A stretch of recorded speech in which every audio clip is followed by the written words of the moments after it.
uma discussão que já teve grande relevância na Câmara dos Deputados e agora chega ao Senado Federal, que se iniciou já há algum tempo com ampla participação social.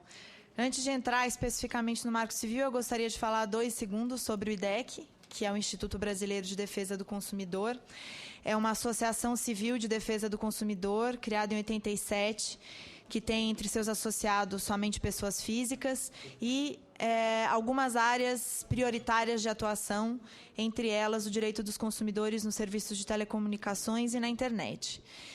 O IDEC acompanha o Marco Civil desde o seu início, desde que era uma consulta pública, numa plataforma bastante inovadora, em que era possível verificar os comentários das pessoas, as contribuições das pessoas e comentar em cima. E, sem dúvida, o Marco Civil representa uma legislação de vanguarda desde o seu início, no seu próprio processo. E é muito importante ressaltar que ele tem a marca da sociedade, do anseio da sociedade, também desde a sua iniciativa. O Marco Civil ele se coloca como um projeto de lei que busca tratar a internet como um ambiente de direitos, um ambiente em que princípios essenciais para que a dignidade da pessoa humana seja garantida devam estar estabelecidos em lei, não como uma regulação que é incompatível com a garantia da liberdade na internet. Ao contrário, como uma regulação que serve para garantir essa liberdade. Por isso, é muito importante que todos os senadores e senadoras sempre tenham em vista esse processo, esse amplo processo de participação social que deu origem ao Marco Civil e acompanhou a sua tramitação até agora nessa casa, no Senado Federal.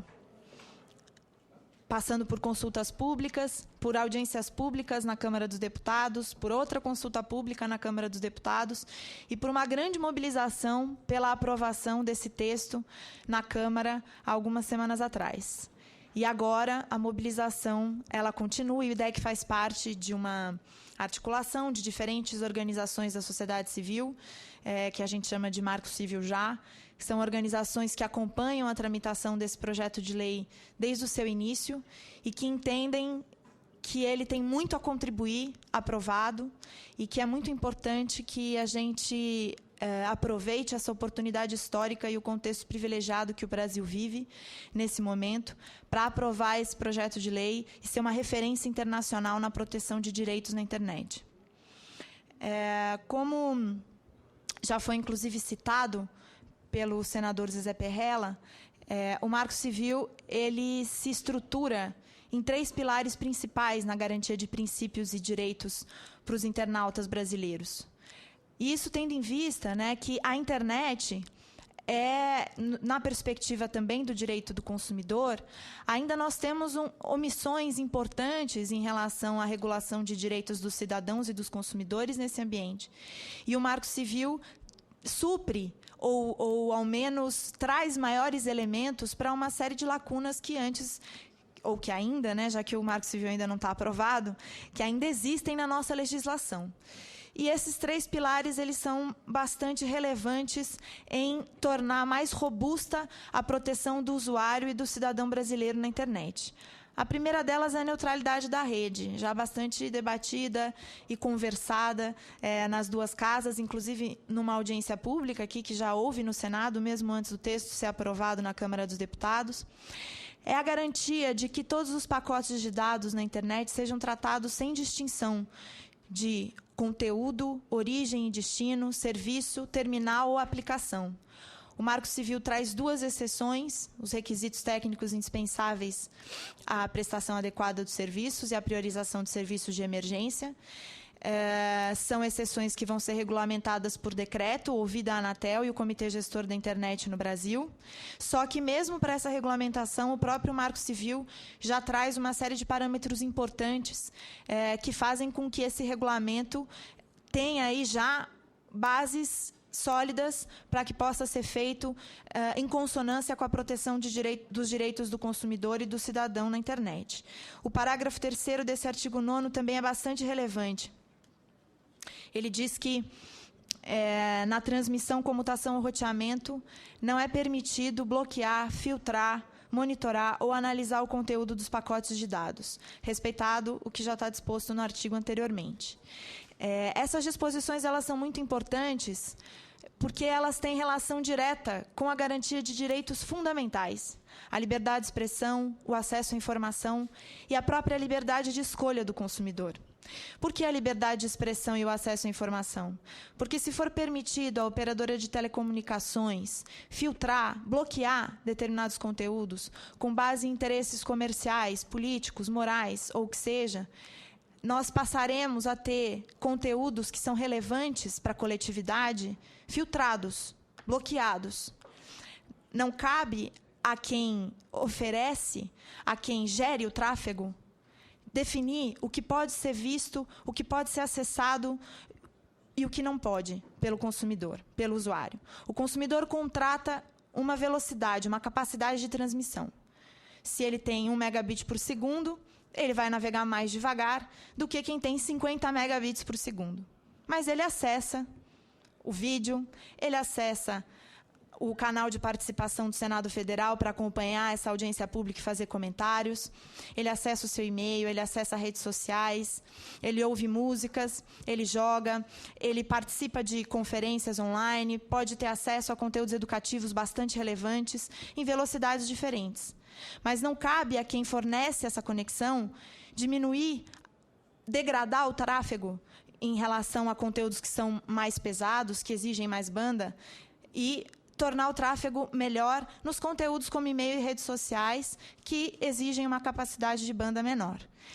Muitas vezes, quando se fala em planos personalizados, planos em que seria mais barato o consumidor só ter acesso a e-mail ou a redes sociais, muitas vezes se diz que isso sim seria a realização da liberdade de escolha do consumidor. Mas não é verdade. Porque, ainda mais num país como o Brasil, que ainda sofre, sim, de profundas desigualdades sociais, quando existem planos que oferecem a internet plena por um valor astronômico e planos que oferecem apenas uma parcela ínfima da internet por um valor razoável, a escolha não é da vontade do consumidor, mas do bolso dele. Então, é isso que nós precisamos ter em vista quando a gente fala de neutralidade da rede. E, por isso, o artigo que hoje consta do texto aprovado na Câmara é um artigo que equilibra muito bem as necessidades relacionadas à neutralidade da rede e, na nossa opinião, não precisa, pode ser aprovado da forma como está. Um outro pilar relevante do Marco Civil da Internet é a liberdade de expressão. O Renato Blum, que me antecedeu, fez alguns comentários em relação ao artigo que trata da responsabilidade de intermediários, e é importante deixar claro que esse artigo que fala da responsabilidade de provedores de aplicação e que fala da necessidade de ordem judicial para que esse provedor seja responsabilizado, está fazendo referência a conteúdos de terceiros, não ao conteúdo que o blogueiro postou, ou que o próprio Facebook postou, que o próprio administrador ou o próprio provedor de aplicações postou. Se trata da responsabilidade dele em relação ao que um terceiro se utilizou da sua plataforma para colocar no ar. Um vídeo que alguém subiu no YouTube, um post que alguém fez no Facebook, e o Marco Civil estabelece que esse provedor de aplicações só pode ser responsabilizado por um conteúdo de terceiros se ele descumprir uma ordem judicial. Por que essa burocracia? Por que a necessidade de ordem judicial? Veja, o artigo 19 do Marco Civil não trata de conteúdos ilegais. O artigo 19 trata da responsabilização por conteúdos de terceiros. Não necessariamente são conteúdos ilegais. Podem ser conteúdos que incomodam alguém, mas são conteúdos absolutamente relevantes para a coletividade. Podem ser conteúdos que se utilizam de uma determinada imagem de uma empresa para dizer algo muito importante sobre ela, numa exceção que a própria legislação de direitos autorais hoje permite. Quem melhor para fazer o juízo de valor de todos os direitos envolvidos na remoção ou manutenção no conteúdo, de um conteúdo do ar do que um juiz? É o provedor de aplicações, aquele que deve ser responsável por proteger a honra ou a liberdade de expressão de alguém? ou um provedor de aplicações, ou um juiz. O provedor de aplicações, ele está preocupado com a sua segurança jurídica. Se ele puder ser responsabilizado por um conteúdo colocado no ar apenas por uma notificação, ele vai criar um mecanismo automático de retirada de conteúdo do ar. Ele não quer correr o risco. Por isso é importante que haja esse mecanismo. Inclusive, o Marco Civil deixa muito claro que isso pode acontecer pelos próprios juizados especiais, com regime de tutela antecipada, para que seja célere. E, inclusive, prevê 2 exceções. Uma exceção ligada a direitos autorais, porque é um tema muito complexo e que já vai ser tratado em mais detalhes num outro projeto de lei que deve vir ao Congresso Nacional, que é a reforma da Lei de Direitos Autorais.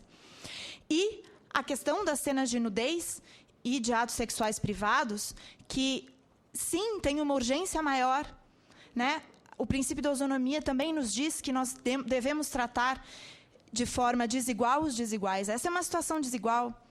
A situação desigual em que cada segundo conta mais.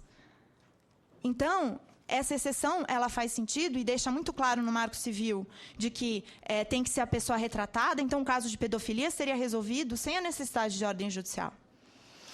Então, para nós, também a liberdade de expressão é protegida no texto do Marco Civil e a sua disciplina está muito equilibrada e também tem condições de ser aprovada da maneira que está. Por fim, a disciplina da privacidade. O Marco Civil, embora não se pretenda ser um projeto detalhado em relação à proteção da privacidade e dos dados pessoais, ele traz alguns parâmetros muito importantes.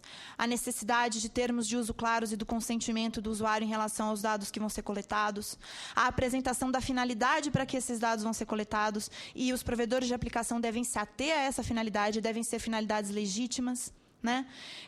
Ele reforça a inviolabilidade do sigilo das comunicações e traz parâmetros para a guarda de registros tanto de conexão quanto de acesso a aplicações. Os registros de conexão, o número IP, a data e a hora da desconexão, o Marco Civil já estabelece a obrigação de guarda por 1 ano para sistemas autônomos.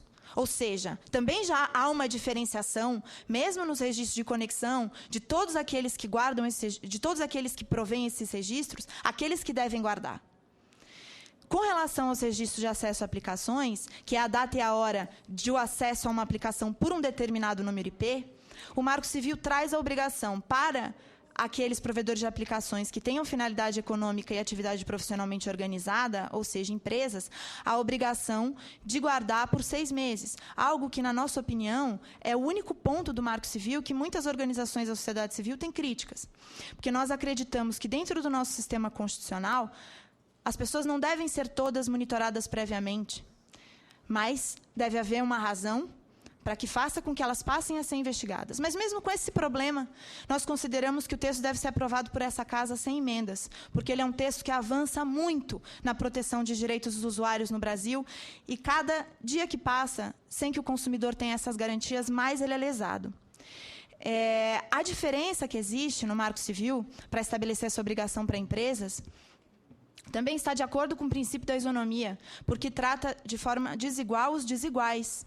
Se nós formos obrigar a que todos que provém serviços de aplicações, inclusive sem finalidades lucrativas, inclusive sem uma estrutura de pessoa jurídica, tenham que ter data centers e armazenar dados de registro de aplicação por 6 meses, a troco de, sem que haja uma investigação em curso, sem que haja um perigo que deva ser investigado, nós podemos trazer custos altos para atividades, muitas vezes inovadoras na rede, que vêm de startups ou de pequenas iniciativas, que depois se tornam muito importantes na internet, mas que começam com muito poucos recursos. Então, também aí não encontramos uma violação do princípio da isonomia. Na nossa opinião, então, para encerrar, é muito importante que o Senado Federal já esteja bastante comprometido com a discussão. Antes mesmo da aprovação do texto na Câmara, já tive a oportunidade de debater com os senadores sobre esse texto. E é muito importante, na opinião do IDEC e de outras organizações, que essa Casa não desperdice a oportunidade de aprovar esse texto num contexto tão relevante para a internet no Brasil, que se aproxima aí ainda no mês de abril. Obrigada pela oportunidade e vamos ao debate.